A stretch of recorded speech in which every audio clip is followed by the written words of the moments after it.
مفتی صاحب 14 اگست منانا کیسا ہے؟ جائز ہے بھائی، یہ کوئی مذہبی تہوار نہیں ہے. مذہبی تہوار کے لیے مذہب سے پرمیشن ضروری ہے. جب مذہبی تہوار نہیں ہے تو ہر چیز میں اصل اباحت ہے، نہ ناجائز ہونے کی کوئی دلیل اور نہ جائز ہونے. اس کی مثال ایسے لڈو کھانا اسلام میں جائز ہے یا نہیں؟ بھائی اگر کوئی حرام چیز اس میں نہیں ہے تو کیا ہے جائز؟ آپ کو لڈو کی الگ سے کوئی دلیل لے کر آؤ، تو ایسا تو نہیں ہے بھائی. اس میں اصل کیا ہے؟ اباحت ہے، حلال ہے. حرام ہونے کی جب تک دلیل نہیں ہوگی تو کیا سمجھا جائے گا حلال. اب اس پر ایک اشکال لوگ کرتے ہیں پھر تو برتھ ڈے منانا بھی جائز ہے، کیونکہ برتھ ڈے جو ہم مناتے ہیں وہ مذہبی رسم کے طور پہ نہیں مناتے. اس کو مولوی ناجائز اور بدعت کیوں کہتے ہیں؟ تو خوب سمجھ لو، ہم اس کو بدعت نہیں کہتے، ہم اس کو احمقانہ رسم کہتے ہیں جو مزاج شریعت کے خلاف ہے. کیونکہ مزاج شریعت یہ ہے کہ جیسے جیسے آپ کی عمر بڑھے آپ موت کا استحضار کرو، نہ کہ اس پہ خوشی مناؤ کہ میں اتنے دن زندہ رہ گیا. کیونکہ جو ماضی تھا نا وہ تو گزر گیا. ہمیشہ خوشی انسان کو فیوچر کی چیزوں پہ ہوتی ہے. ماضی، ایک آدمی نے کہا اگر اتنے دن میں زندہ رہ گیا اس پہ خوشی منانے میں کیا جا رہا ہے؟ اس پہ خوشی ہوتی نہیں ہے انسان کو. اب دیکھو ایک 99 سال کا ہو گیا تو 99 سال میں کیک کاٹ رہے، میں 99 کا ہو گیا، او بھائی صاحب تیرے اب 1 سال رہ گیا خالی.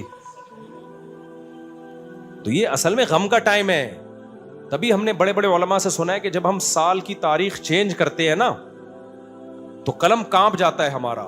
تو یہ خوشی کا موقع نہیں ہے، یہ ڈرنے کا موقع ہے. دعائیں مانگے، استغفار کرے، اللہ میری زندگی کا ایک اور اسٹیپ ختم. ایسے جیسے کسی کو پھانسی کے پھندے پہ لے کے جا رہے ہو آپ اور ایک ایک سیڑھی اوپر چڑھا رہے ہو، جیسے جیسے ایک ایک سیڑھی کم ہوگی وہ کیک تھوڑی کاٹے گا، کہے گا لے بھائی اب 2 اسٹیپ رہ گئے، اس کے بعد آگے کیا ہے؟ پھندا. تو یہ بے وقوفوں کی رسم ہے. ہم اس کو حرام نہیں کہہ رہے، نہ بدعت کہہ رہے ہیں، احمقانہ کام ہے اور اللہ احمقانہ کاموں سے خوش نہیں ہوتا. سمجھتے ہو کہ نہیں سمجھتے؟ کہ آپ کی 1 دن کم ہو گیا زندگی میں آپ کیک کاٹ رہے ہو. یار ماشاءاللہ میں 70 سال کا ہو گیا، میں 80 کا ہو گیا. او بھائی صاحب جنازے کا اعلان کیا ہو رہا ہے؟ پٹا تیار ہو رہا ہے، فرشتے بھی کہہ رہے ہیں چلو بھائی، قبر بھی کہہ رہی ہے کہ یہ جگہ کس کے لیے ہے؟ یہ فلاں صاحب کے لیے. تو تبھی پھر اگلی سالگرہ سے پہلے انا للہ ہو جاتا ہے ان کا، کیونکہ فرشتہ کہہ رہا تھا کہ یہ تیری آخری تھی اور تو کیا کر رہا تھا. ہاں کوئی فرشتہ آ کے کہہ دے نا تیری زندگی میں 1 سال ہم نے اور ایڈ کر دیا ہے، پھر آپ کیک کھائیں، برگر کھائیں، پیزے کھائیں، ہمیں کوئی اعتراض نہیں ہے. تو گورے تو کر رہے ہیں، گورے تو کہتے ہیں بس ان کو تو بیچارے خوش ہوتے نہیں ہیں نا، خوشی مناتے ہیں وہ. ہم تو چاہتے ہیں خوش ہوں، جس بات پہ ہوں تو پھر ہم اس پہ خوش ہوں گے. عید کے دن ہم خوشی مناتے نہیں، ہوتے ہیں بھائی، کیونکہ رمضان گزرا ہوتا ہے، کھانے پینے کی چھٹی ملی ہوتی ہے اللہ کی طرف سے، تو آٹومیٹکلی خوشی ہو رہی ہے. اللہ نے اسی ہونے والی خوشی کو منانے کا حکم دے دیا. بقرعید میں ہم خوش ہوتے ہیں یار، جانور کے ہر بال کے بدلے میں نیکی مل رہی ہے، گوشت بھی مل رہا ہے اور گوشت اللہ کی طرف منسوب ہے، خوشی ہوتی ہے، اسی خوشی کو ہم مناتے ہیں. سالگرہ پہ خدا کی قسم کسی کو بھی خوشی نہیں ہوتی، ایویں تکلف کر کے منا رہا ہوتا ہے. ورنہ اس سے کیا کہ آپ اس تاریخ کو پیدا ہوئے تھے، ہو گئے تھے نا، یا تو اب پیدا ہو رہے ہوتے آپ، پھر آپ خوشی. تبھی جب پیدا ہوتا ہے نا بچہ پھر اللہ کہتے ہیں خوشی مناؤ، پیدا ہو گیا، بکرے کاٹو، خوشی مناؤ.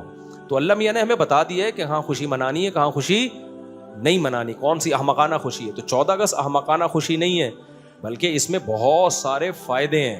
استحضار ہو جاتا ہے کہ اس دن ہم نے ملک کیوں لیا تھا، اس بہانے ہمیں پتہ چل جاتا ہے کہ یار ہم 2 قومی نظریے کے تحت الگ ہوئے تھے، اسلام کے نام پہ یہ ملک بنا تھا، اب ہم اس کی حفاظت کریں گے. تو وہ کوئی بھی دن متعین کیا جا سکتا ہے اس کام کے لیے.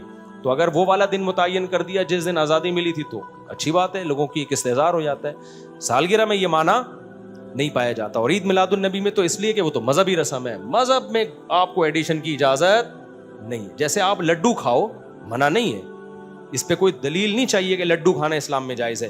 لیکن لڈو کو اگر مذہب کا لڈو سمجھ کے کھاؤ گے کہ لڈو کھانے سے مجھے ثواب ملے گا، او بھائی پھر لڈو کی فضیلت پر جب تک حدیث نہیں ہوگی اس وقت تک لڈو کھانے پر آپ کو ثواب نہیں ملے گا. پھر یہ آپ ایڈیشن، یہ ایڈ کر رہے ہو آپ اسلام میں اپنی طرف سے چیزیں. آپ کھاؤ اپنی مرضی پہ کھاؤ، پھر آپ شوگر کے مریض ہو گئے تو اسلام کو نہیں کچھ کہنا.